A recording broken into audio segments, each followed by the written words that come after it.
ನಾಯಕತ್ವ ಬದಲಾವಣೆಯ ವಿಚಾರದಲ್ಲಿ ನಾವು ಕನ್ಫ್ಯೂಷನ್ ಅಲ್ಲಿದ್ದೀವಿ. ಅನವಶ್ಯಕ ಗೊಂದಲ ಸೃಷ್ಟಿಯಾಗ್ತಾ ಇದೆ. ಹೈಕಮಾಂಡ್ ನಿರ್ಧಾರ ಮಾಡುತ್ತೆ. ಸಿಎಂ ಬದಲಾವಣೆಗೆ ಸಂಬಂಧಪಟ್ಟ ಹಾಗೆ ಆ ಚರ್ಚೆಗೆ ಸಂಬಂಧಪಟ್ಟ ಹಾಗೆ ಸಚಿವ ಸತೀಶ್ ಜಾರಕಿಹೊಳಿ ಪ್ರತಿಕ್ರಿಯೆ ಇದೆ. ಸಿದ್ದರಾಮಯ್ಯರ ಅನುಭವ ಬಳಸಿಕೊಳ್ಳೋಕೆ ಒಬಿಸಿ ನಾಯಕತ್ವವನ್ನು ಅವರಿಗೆ ಕೊಡಲಾಗಿದೆ. ಹಾಗಂತ ಮುಖ್ಯಮಂತ್ರಿ ಸ್ಥಾನವನ್ನ ಬಿಟ್ಟು ಹೋಗ್ತಾರೆ ಅಂತಲ್ಲ ಅಂತ ಹೇಳಿ ಸತೀಶ್ ಜಾರಕಿಹೊಳಿ ಸ್ಪಷ್ಟನೆಯನ್ನ ಕೊಟ್ಟಿದ್ದಾರೆ. ಅವ್ರನ್ನ ಬಂದ್ಮ್ಯಾಗ ಕೇಳಿ ಹೋಗಿದ್ದಾರೆ, ಅವ್ರು ಹೋಗಿದ್ದಾರೆ, ಅವ್ರ ಕೆಲಸ ಇರ್ಬೋದು, ಪಕ್ಷದ ವಿಚಾರಗಳನ್ನ ಚರ್ಚೆ ಮಾಡ್ಲಿಕ್ಕೆ ಹೋಗಿರ್ಬೋದು, ಅಥವಾ ಇಲಾಖಾವಾರ ಏನಾರು ಅವರು ಅಪಾಯಿಂಟ್ಮೆಂಟ್ ಇರ್ಬೇಕು ಹೋಗಿರ್ಬೋದು. ಅಷ್ಟಂತ ನಾವು ಭಾವಿಸಿದ್ವಿ. ಏನಿದ್ರು ಅವ್ರು ಬ್ರೀಫ್ ಮಾಡೇ ಮಾಡ್ತಾರೆ. ನಿಮಗೆ ಮೊನ್ನೆ ಹೇಳಿದ್ರಲ್ಲ, ಮತ್ತೆ ನಿಮ್ಮ ಮುಂದೆ ಹೇಳಿದ್ರು, ಪೂರ್ಣಿರಾಮ್ ಹೇಳಿದ್ದಾರೆ.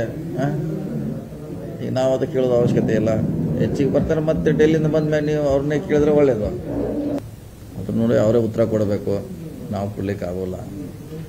ಅವ್ರು ಯಾಕೆ ಮಾಡಿದ್ದಾರೆ, ಯಾವ ಸಂದರ್ಭದಾಗ ಮಾಡಿದ್ದಾರೆ, ಅವ್ರನ್ನ ಅದಕ್ಕೆ ಏನು ಸಲಹೆಗಾರ ಏನು ಮಾಡಿದ್ದಾರೆ, ಒಬಿಸಿಗೆ ಅದು ನೋಡೋಣ. ಇನ್ನೂ ಮೊನ್ನೆ ಮಾಡಿದ್ದಾರೆ, ಗೊತ್ತಿಲ್ಲ ಅದು ಯಾಕೆ ಮಾಡಿದ್ದಾರೆ ಅಂತ. ಸೊ ಅವ್ರು ಹೆಲ್ಪ್ ತೊಗೊಳ್ಳಿಕ್ಕೆ, ಅವ್ರ ಅನುಭವ ಉಪಯೋಗ ಮಾಡಲಿಕ್ಕೆ ಮಾಡಿರ್ಬೋದು. ಒಬಿಸಿಗೆ ರಾಷ್ಟ್ರ ಮಟ್ಟದಲ್ಲಿ ಕಾಂಗ್ರೆಸ್ ಪಕ್ಷಕ್ಕೆ ಅನುಕೂಲ ಅಂತ ಮಾಡಿರ್ಬೋದು. ಸೊ ಕಾದು ನೋಡೋಣ. ಅದಕ್ಕೂ ಈ ಸದ್ಯ ತಕ್ಷಣ ಹೇಳಿಕ್ಕಾಗಲ್ಲ. ಯಾಕಿಲ್ಲ, ಅದು ಮತ್ತು ಅವ್ರ ಅನುಭವ ಪಡೀಲೇಬೇಕಲ್ಲ. ಅದು ಕೇವಲ ಕರ್ನಾಟಕಕ್ಕೆ ಸೀಮಿತ ಆಗದೆ ಇಡೀ ದೇಶಕ್ಕೆ ಅವರ ಅನುಭವ ಅನುಕೂಲ ಆಗಬೇಕಲ್ಲ. ಸೊ ಮಾಡೋದ್ರಲ್ಲಿ ತಪ್ಪೇನಿಲ್ಲ. ಅದರ ಅರ್ಥ ಅವರು ಡೆಲ್ಲಿಗೆ ಹೋಗ್ತಾರೆ, ರಾಷ್ಟ್ರ ರಾಜಕಾರಣಕ್ಕೆ ಹೋಗ್ತಾರೆ, ಅಡ್ವೈಸರ್ ಇಲ್ಲಿ ಮುಖ್ಯಮಂತ್ರಿಯಾಗಿ ಮುಂದುವರ್ಕೊಂಡೆ ಅಲ್ಲಿ ಇದ್ದೇ ಇರ್ತದೆ. ಅದು ಅಡ್ವೈಸರ್ ಅಂತ ಮಾಡಿರ್ತಾರೆ. ಅದರ ಅರ್ಥ ಅವ್ರು CM ಬಿಡ್ತಾರೆ ಅಂತ ಏನು ಹೇಳಲಿಕ್ಕೆ ಆಗೋಲ್ಲ.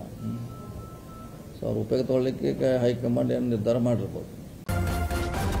ನ್ಯೂಸ್ ಫಸ್ಟ್ ನಿರ್ಭೀತಿಯಿಂದ ನಿಮ್ಮ ಪರವಾಗಿ.